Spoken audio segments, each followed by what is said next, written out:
so much for coming. Kind of a miserable night. I'm really glad that so many people managed to come here. My name is Mia Chairteach. I'm the Executive Director of the Montauk Historical Society.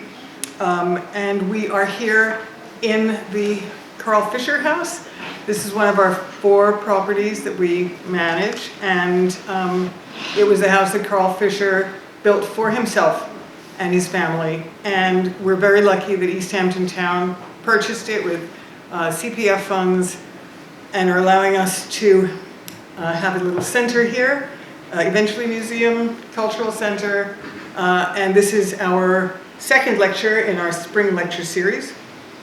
I am thrilled and honored to introduce Hugh King, who's going to talk to us tonight about lives of individual Montauketts. This is going to be a fantastic lecture. I'm really looking forward to it. Thank you all for coming in such great numbers. And without further ado.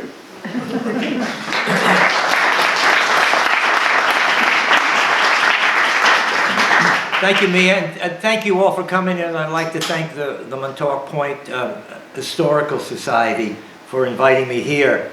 How many people came to hear David Cataletto's talk last time? Remember? Yeah. Wasn't it good? Yeah. And there was music. Guess what? There's not going to be any music. Let me tell you why, okay? The first thing is Dick White wanted to sing. He wanted to sing Meet Me at the Shagwon. So we cut that out.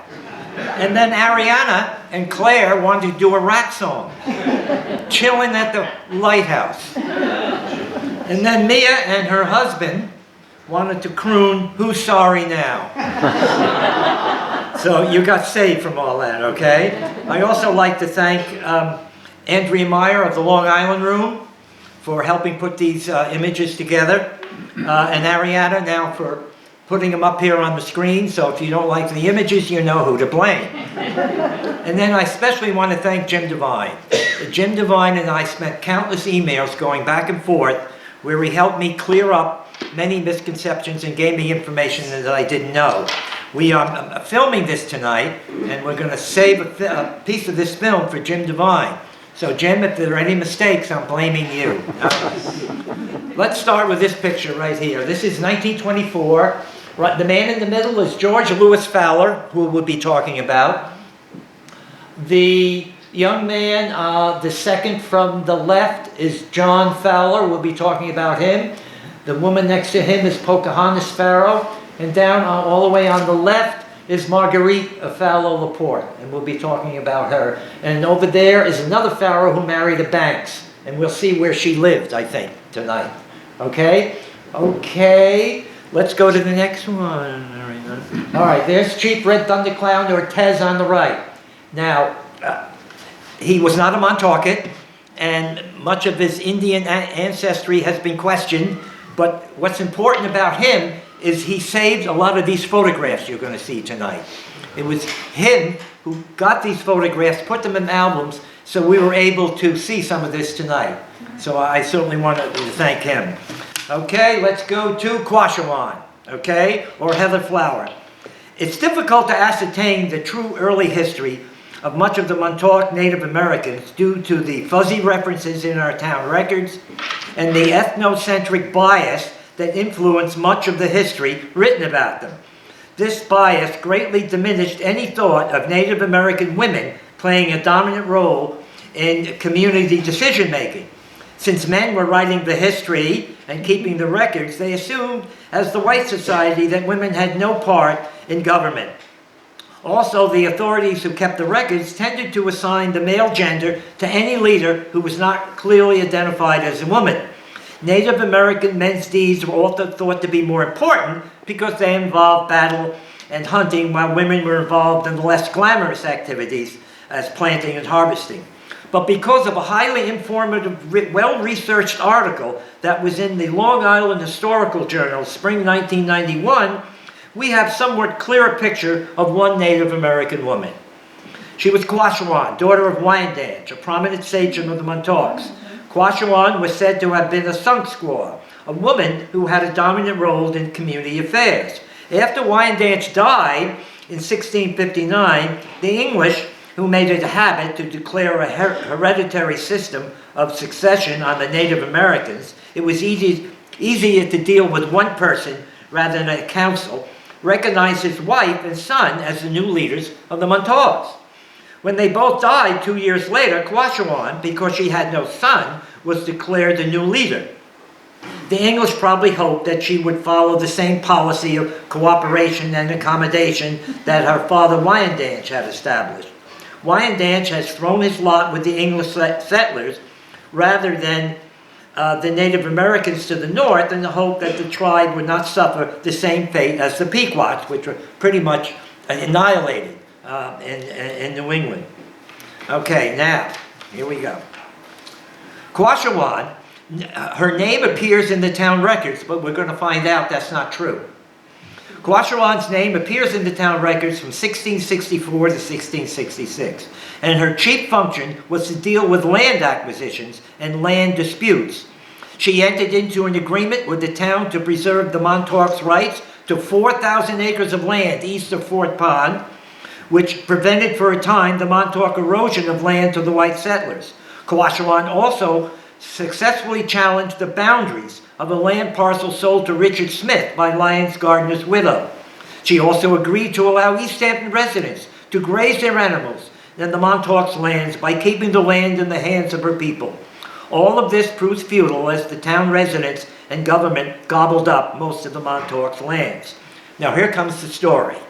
Quashawan was also involved in the famous kidnapping adventure that brought Lyon Gardner, Governor John Winthrop, and Thomas James, the first minister in East Hampton, together in an attempt to rescue her.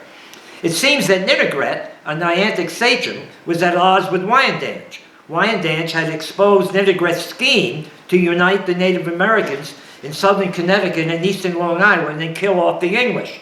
Wyandank had exposed this plot to Lyon Gardner. Apparently on the eve of Quashawan's wedding, Ninigret led an attack on the Montauketts and burned their wigwams. Ninigret burned their wigwams, destroyed their cornfields, killed many principal warriors, and captured 14 women, including Quashawan.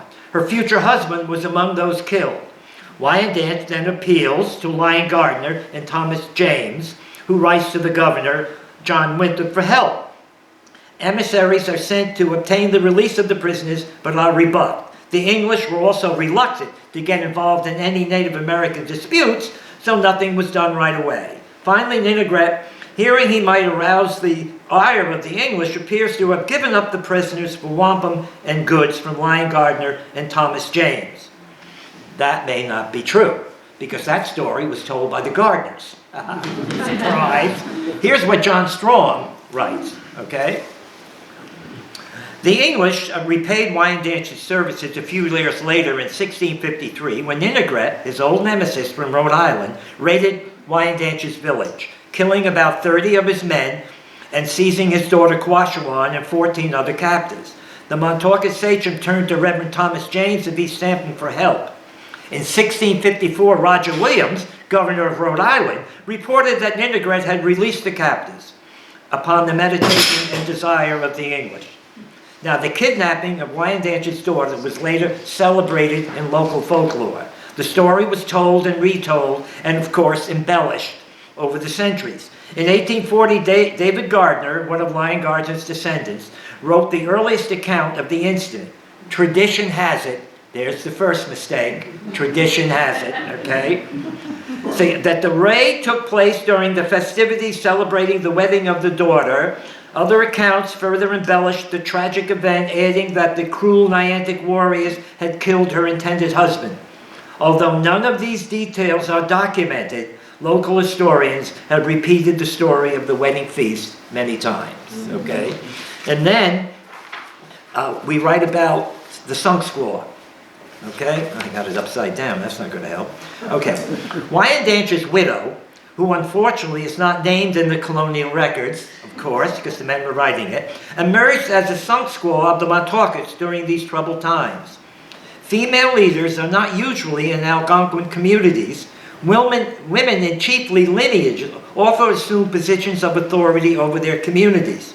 Some of the women who became some squaws were the wives or widows of sachems, but others were married to men who had no standing. Wyandank's widow, however, may have assumed leadership because the Montauketts' enemies had killed so many of the men. Wyandank's daughter Quashawan and his son survived him, but the son was too young to assume a leadership role. Although the Sumsquaw was a principal party in 5 major transactions between 1660 and 64, the English clerks never identified her by name. It only says Sumsquaw in the town records. But we're pretty sure that that was Quashawan. So she did have a major influence on the history of this town. Okay? All right. We're going to... Nowhere. Okay. Okay, here we go. This was Chief Robert Pharaoh got me an interview with Olive Pharaoh, okay? And this is what I found out when I interviewed Olive Pharaoh. A recent interview with Olive Pharaoh resulted in more information being brought to light about the people who live in the Freetown area of East Hampton. The men who lived in the Freetown area are used to raise gardens, sell the vegetables to the families in the village. They also used to fish and clam. Many of the women went to work at Gurney's Inn in Montauk and the Sea Spray Inn, which was located at Main Beach in East Hampton. Other women sewed for the people in the village, making quilts, making clothing and quilts. The Freetown descendants of the Montauks also made scrub brushes from oak trees, cane chairs, canned vegetables in the summer.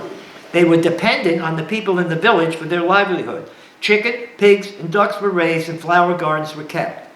Olive Pharaoh attended the St. Matthew's Chapel, which we're going to see a picture of later, where she remembers Reverend William Granger officiating at baptisms and weddings. Also, socials were held in the chapel. She remembers attending a school in the neighborhood house, as well as East Hampton High School. Upon reading her great-great-grandmother, Queen Maria Fowler's diary, we gain further insight into the life of the last people to live on Indian Field, sometimes called the reservation in Montauk. Queen Maria, her correct title in the Montauk dialect would have been Sumsquaw, which denotes the wife of a sachem, was the last Native American to be born on the reservation. She was much sought after as a midwife in Montauk, Springs, Amagansett, and East Hampton. She tells of the Montauks making their living by raising their own stock, growing their own gardens, corn and string beans, by gunning and trapping for fur skins. The Indians also made baskets and scrubs and small brooms, which they later also did at Freetown, and picked cranberries and other berries to sell them to get money for shoes. She remembers her uncle Stephen Pharaoh, who would walk and carry the mail from Montauk to Sag Harbor, where it would go by boat to New York. At times, Queen Maria writes that Stephen Pharaoh would walk to Riverhead on errands. Her diary also notes that Jason Mitchell taught school 5 winters at Montauk, giving some of the Native Americans a little learning, paying him with some of the money they received from East Hampton and other towns who had their cows and sheep pastured at Montauk. Queen Maria's father and his friends used to go trapping for minks, coons, and fox hunting for pelts, which they would sell for $3 and $4. People would come from Connecticut to buy them. Women used to make baskets to sell. Queen Maria's daughter was said to have made the smallest basket in the world, the size of a thimble. Oysters were sold or traded for flour and cornmeal, which was ground in Amagansett. Remember, there was a windmill in Amagansett. It was up where the flagpole is.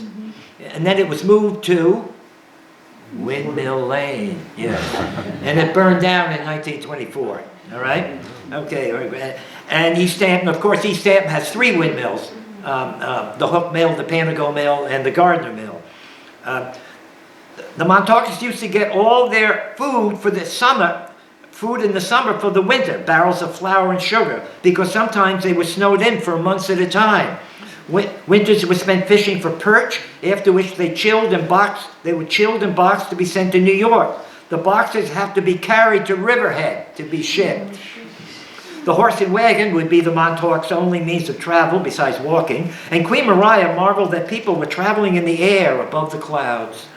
When her brother Norris went to war, she was told he was going on a long whaling voyage. He never came back. The Montauketts hardly ever went to a doctor. Listen to this.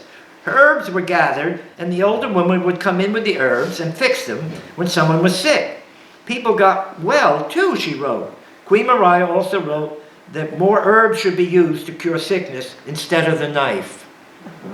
She was ahead of her time with that kind of logic.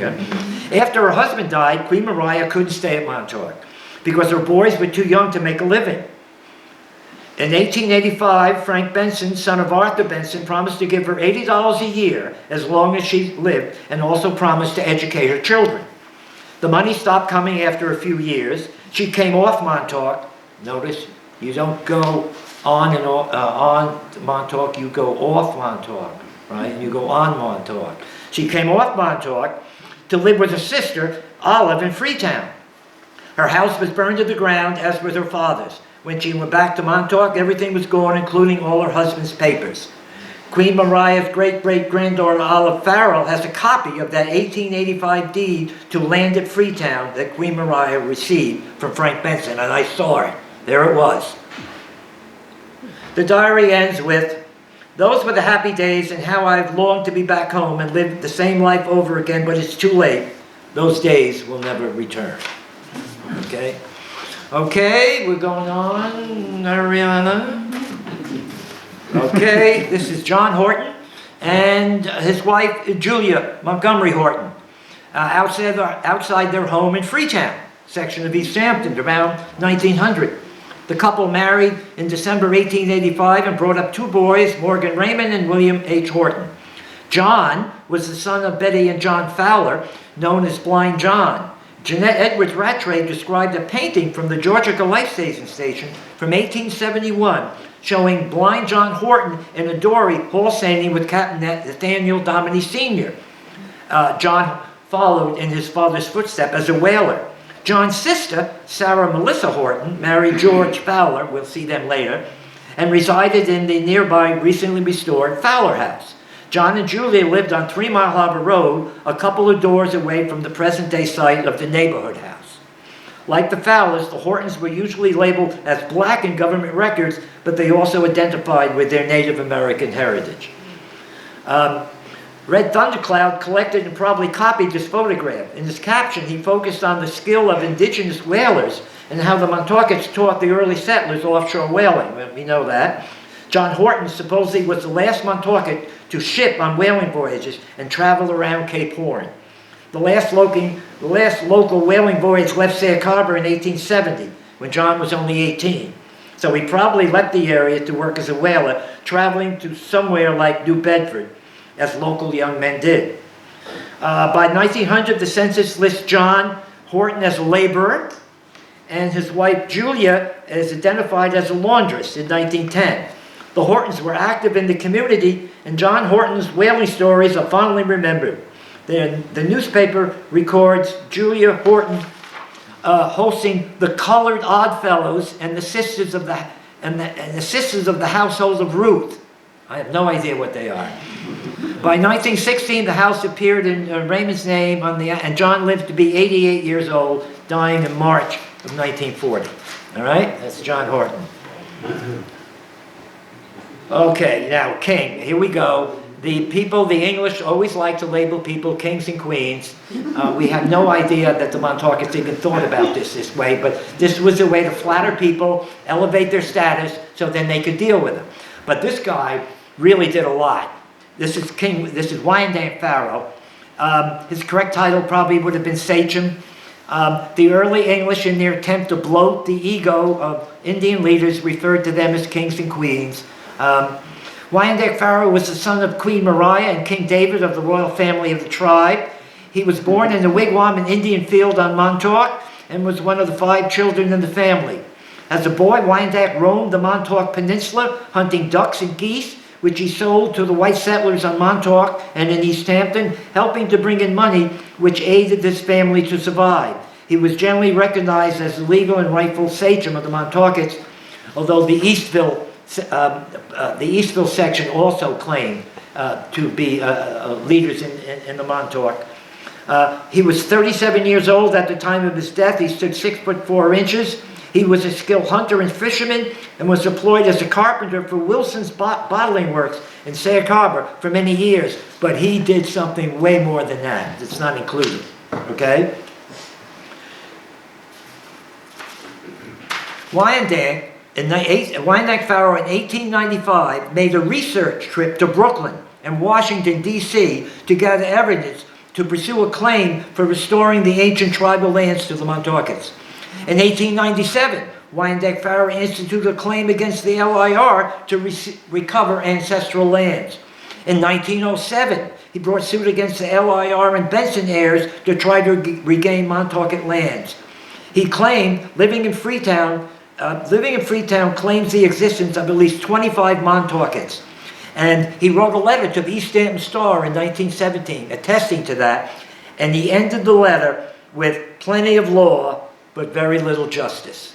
Okay? And that's Wyandank Pharaoh. And now, the other thing, where did he get the money for all these lawsuits? That he must have used some of his own money. He had to raise money. $250 or $300 were needed just to initiate some of these. And he must, I don't know where he got the money. He must have used some of his own money. He's just more than the sachem. He tried to do an awful lot. Okay. Okay, there he is, the guy on the right, John Fowler. Okay, his obituary appears in the East Hampton Star. That's the good news. The bad news, his obituary appears in the East Hampton Star, and it wasn't written by Montauketts. So, war veteran dies. John Henry Fowler, guy with the basketball, member of the Edward C. Halsey Post American Legion and formerly of the American Expeditionary Force, died last Friday at Central Islip at the age of 38. Mr. Fowler was the oldest son of Mr. and Mrs. George Fowler of this village. He was born in East Hampton and has always made his home here. He was a painter by trade. He was a member of the 111th Pioneers and was overseas from October 21st, 1918 to July 24th, 1919. He had 3 brothers, all of whom were in the service, George, William, and Norris. While overseas, the Fowler boys met only one local boy, John Osborne. The funeral was held Monday, September 21st at St. Peter's Episcopal Chapel. That's in Springs, on the east side, on Old Stone Highway. But it doesn't mention the other part of John Fowler's life. Apparently, he was a great athlete. Now, I combed the yearbooks of the East Hampton Star. I combed the East Hampton High School. I combed the East Hampton Star. I couldn't find any records of basketball or baseball games, but this is what we could find out.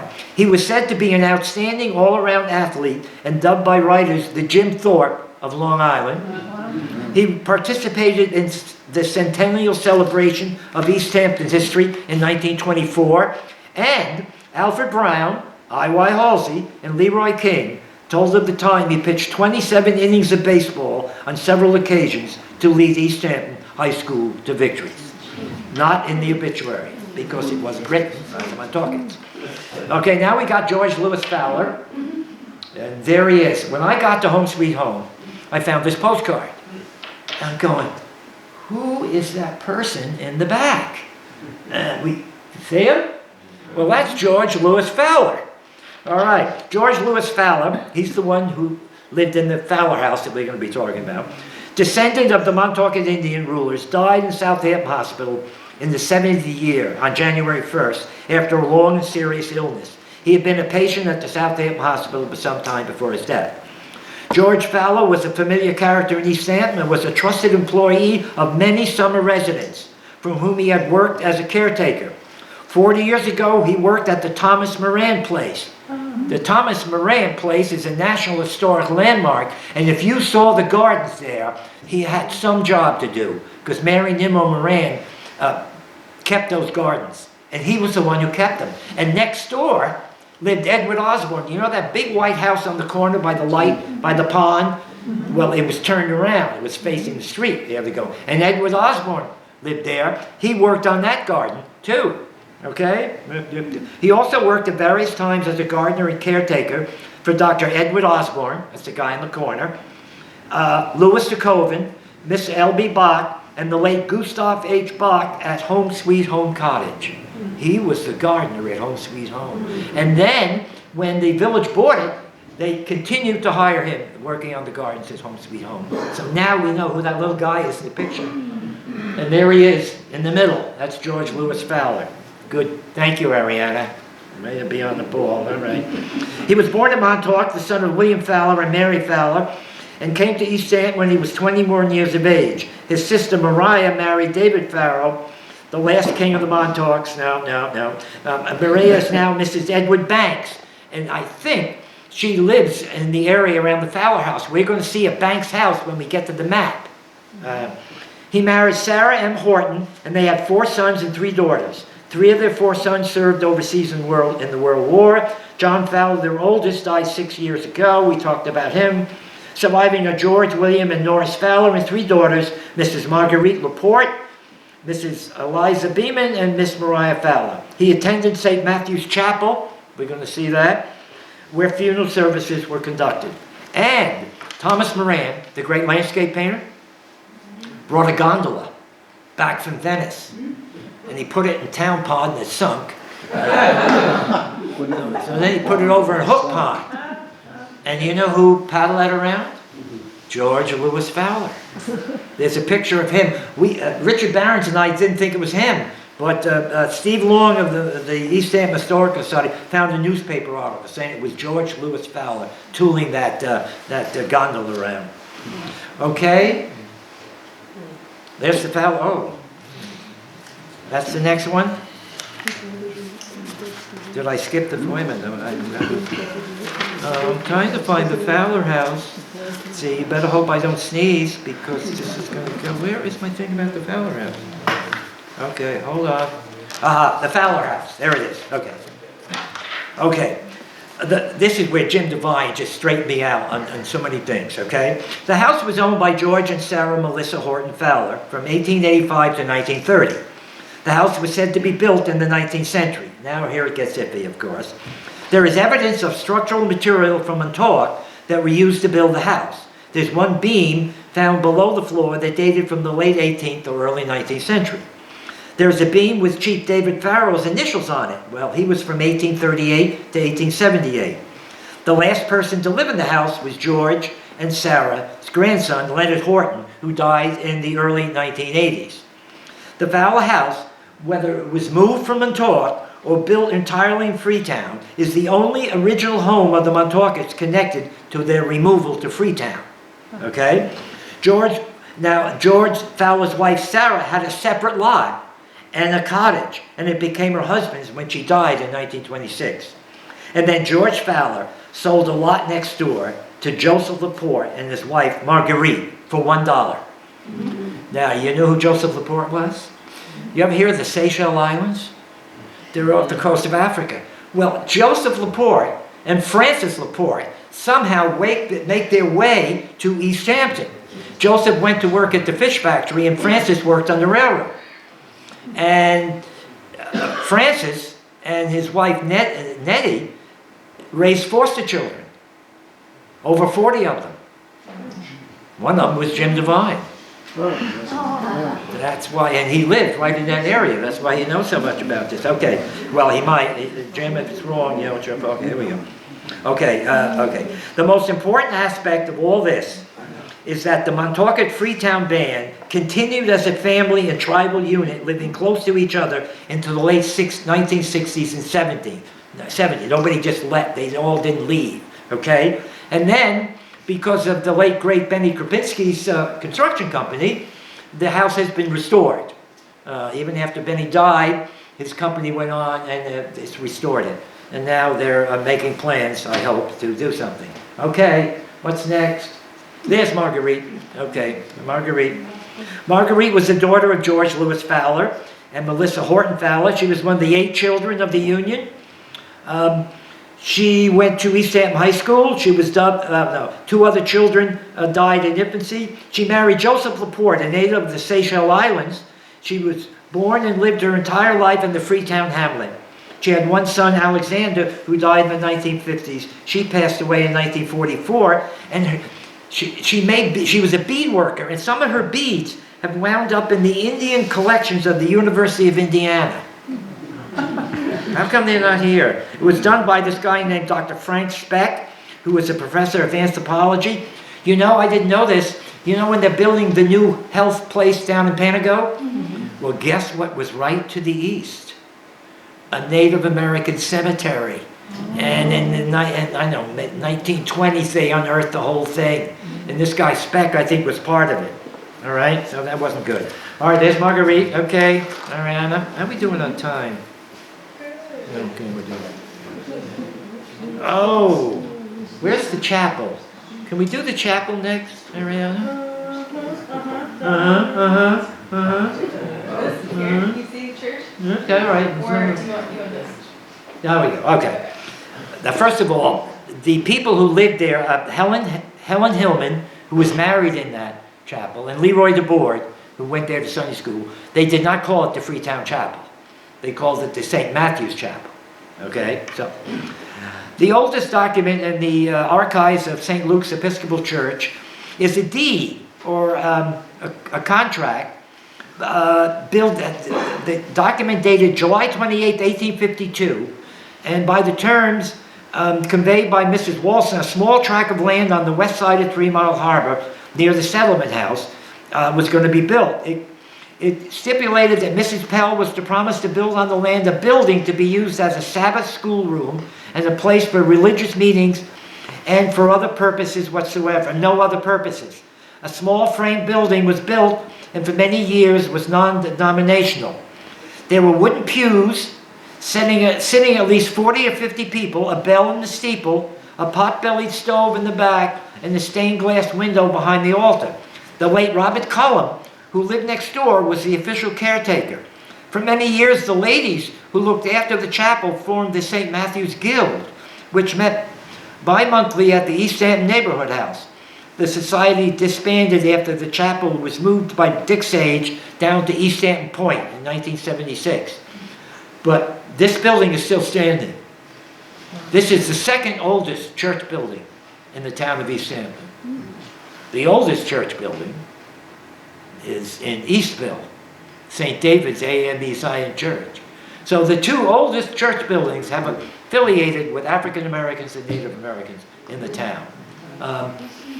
Okay, so there it is. We found much more out about the St. Matthew's Chapel by reading the diary for the year 1852 kept by Samuel T. Johnson, okay, who served as a minister. So the only reason I even found out about this, it was in the Long Island room, and Andrea said, here's a diary by this guy, and I started reading it. He was down there preaching.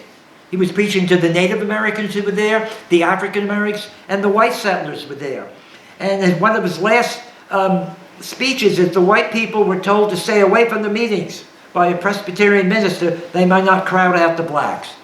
And this is where Stephen Pharaoh's funeral service was held, but this building was also the beginning of the Calvary Baptist Church. In 1954, the building was opened up, and C. Ralph Spinner, the first pastor of the Calvary Baptist Church, had meetings there. And then on Springs Fireplace Road, the first part of the Calvary Baptist Church was a basement. And that's where they met. And on the day that they opened up the basement, they marched from the St. Matthew's Chapel down 3 Mile Harbor Road, across, I don't know what that road is, Floyd Street, and then on to Springs Fireplace Road over to the Calvary Baptist Church. There's a film of that. And you know, Benny Krupinski lived right next door. And that's why he had such an affinity, I think, with this place. I don't know if he saw that parade, but he lived right next door to the George Fowler house. So that's St. Matthew's Chapel. All right, what do we got next, Ariana? Do you want to do maps? Let's do some maps. Oh, now I got to go over here. Here we go. Okay. How we doing? All right. Okay, you see where on the map it says Freetown Chapel, right? And right behind it is R. Cullum. That's the guy who took care of it. Now, up the street, up the road, you see a Pharaoh living right there, right? That's about where the neighborhood house is, okay? This is an 1894 map. Okay, we can go to the next one. Oh, it says 1894 on there, too. I was right. All right, yeah, boy. Okay, hold it. Okay, it says R. Cullum right there. And then it says a little, you hardly see it, it says church, right next to our column. And then right across the street is the Union Club Hall. I thought that might be the precursor to the neighborhood house, but I'm not sure because open the map up a little, or close it a little bit. Which one? We want to see Gallatin. Oh boy. Gallatin. Fred Gallatin, yes, up the street on the, it says Frederick Gallatin. Gallatin was the guy who bought the land and built the neighborhood house. So maybe that's where the neighborhood house, I'm not sure. Okay, now we can get in on the Fowler. Okay, here we are. Hold it. Okay. Very hard to see. Where is it? Oh yeah, here we go. Springs Fireplace. See Fireplace Road? Okay, you see up at the top, George Fowler. See him? Yes. Then you see S. Banks. Then you see Mrs. Fowler. That's the lot and cottage that she had. Okay? This is 1916. Okay? All right, Andrea. They must be tired of all this. And there, oh, here we go. When Timmy Martin came down here, of course, we had to go to the Chagwon for lunch, right? Dick insisted. But he bought, so it's okay. But Timmy Martin came down, well, I'll tell you that after I go. Now I'm having trouble here reading this here. Okay. Pocahontas Pharaoh, a Montauk tribe. Miss Pocahontas Pharaoh is 84, the last Indian to be born on the reservation. Well, that's the second person who claimed that. Died yesterday in the hospital at the Suffolk Home in Yaphank. She had been ill at Southampton. She was born February 15th, 1878, the daughter of David Pharaoh, then head of the Montauk tribe of Indians, and his wife, Maria Geneva Fowler Pharaoh. Both of her parents were born in Indian Field, Montauk, and the family lived there until Indian Field was bought by Arthur Benson of Brooklyn in 1879. Well, there's more to the story than that, of course. All of David and Martha Pharaoh's children were born in Indian Field. When Pocahontas Pharaoh was young, her father died, and they were moved off Montauk. Notice, off Montauk, not from, off Montauk, right? Her mother lived in Amagansett for a few years with her children, then remarried and came to live in East Hampton. Her second husband was Theodore Johnson. After his wife died, she married Edward Banks and survived him. Miss Pokey, as the neighbors told her, now, when Timothy Martin was here, he said his father used to gather up the kids in this explorers club, and they would go around and visit different places, and they'd go visit Pokey. It was Pocahontas that they would visit.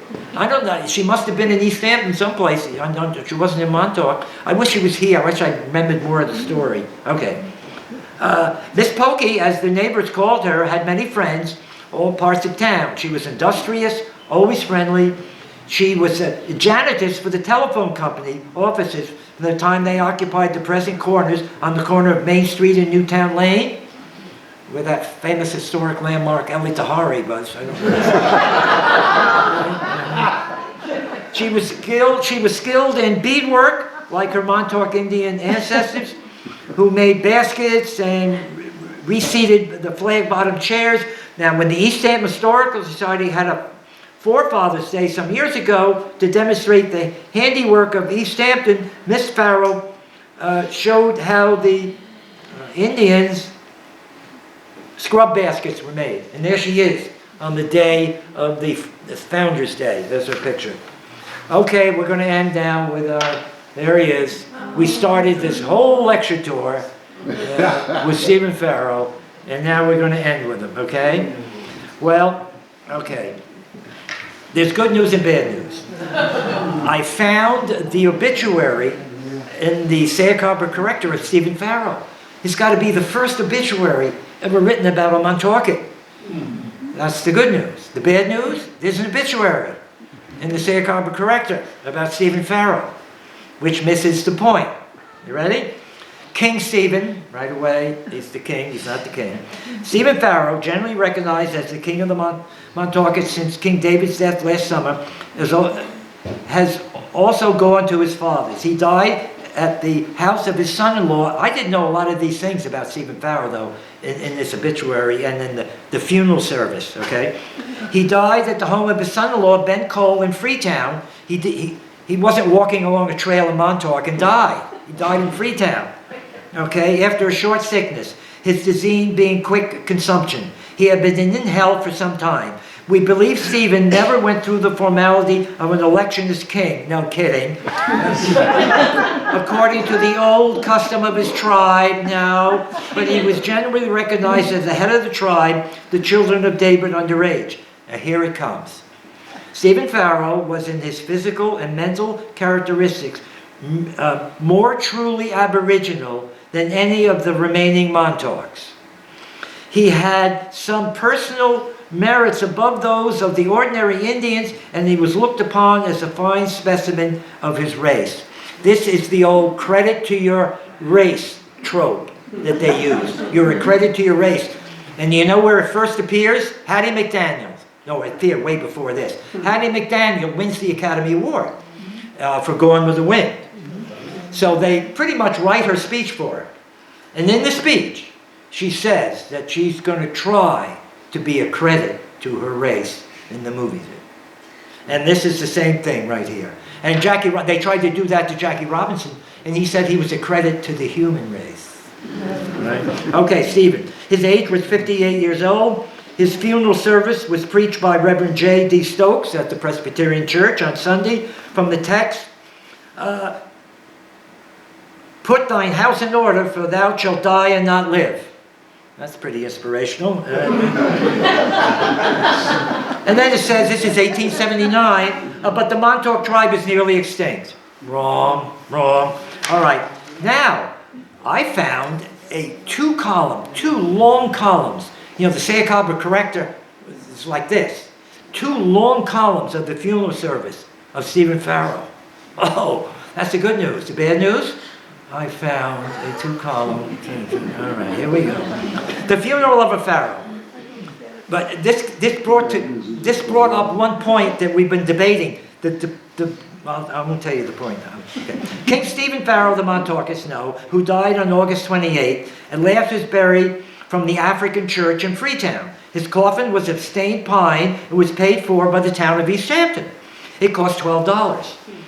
The body of the deceased monarch was attired in his corduroy trousers and check shirt that he wore during his last illness, and was decently covered with a white shroud. The undertaker's men nailed down the lid and carried the stained pine box containing the last of the Montauketts, into the little whitewashed church, that's the St. Matthew's Chapel, where a crowd of Indians, Negroes, and summer visitors from East Hampton had gathered. They placed their load reverently upon 2 chairs in the front of the little pulpit, while the 2 solitary mourners, Ephraim Fowler, the dead king's nephew, and Ben Coles, his son-in-law, stationed themselves on either hand. Here we go. Ephraim, a good-looking young Indian of 25, was attired in coat and trousers, a fashionable blue necktie, and standing collar. He limped slightly and carried a cane, and but for his unmistakable copper color, might have been taken for a fashionable young man from New York. Hello, okay? He was fashionable, all right. Didn't have to be from New York. All right. And we know what some of these people from New York are like. Come out here in August to Montauk. Okay.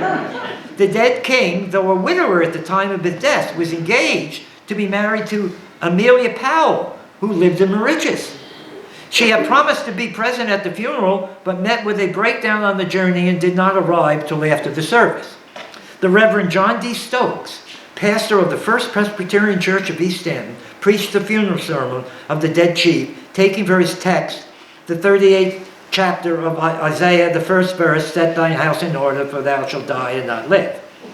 He spoke feelingly of the noble form and manly traits of the dead king, and of the independence and spirit which even in his poverty distinguished him above his fellows.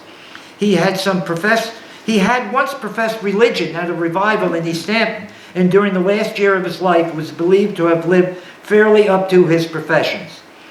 Here we go.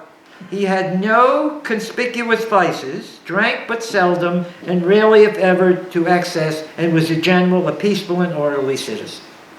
Well, I have found an obituary of a young man who died in 1898, okay? This is what they wrote about him. Of a gentle, resting nature, yet kind, large-hearted, and courteous, he made many friends. In fact, he had no enemies. Didn't mention anything about what he wore. Didn't mention anything about him not drinking. But you had to mention that with Stephen. See? There we go. Okay. All righty. Okay. Oh, here we go. Now we're going to Montauk. Tears gathered in the eyes of the Indians and Negroes as the pastor spoke of Pharaoh's good qualities, and their eyes brightened and up the reference to the future country where his inequalities of life would disappear, and they would become equal with their rich and powerful neighbors. Okay. At the close of the sermon, the women, Maria Pharaoh, the expectant bride from Mauritius, shows up. Susan Selby, who was with her husband and married and settled in Ithaca, New York, and Ollie Hunting of Sag Harbor, drove up to the church portals. They were brass carriages and gaily covered shawls. Okay? Now here's what we learned. Here we go. Okay. They're on their way to Montauk. And you know how they get there? They go along the Napeague Beach. And I've always wondered, how did the settlers in East Hampton send the cattle, sheep, and horses to Montauk? They couldn't go down Cranberry Hill Road.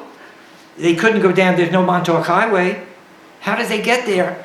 And I think it was the beach, because you had the ocean on one side and the bluffs on the other. And that's how they got to Montauk, with Stephen Pharaoh's coffin. And you know what happened when they went to Napeague? They met the largest, most hostile mosquitoes on the face of the earth. They used to have put netting over the horses going down there. And then you go in Amagansett and get a branch and you'd be swinging it just to get the mosquitoes out.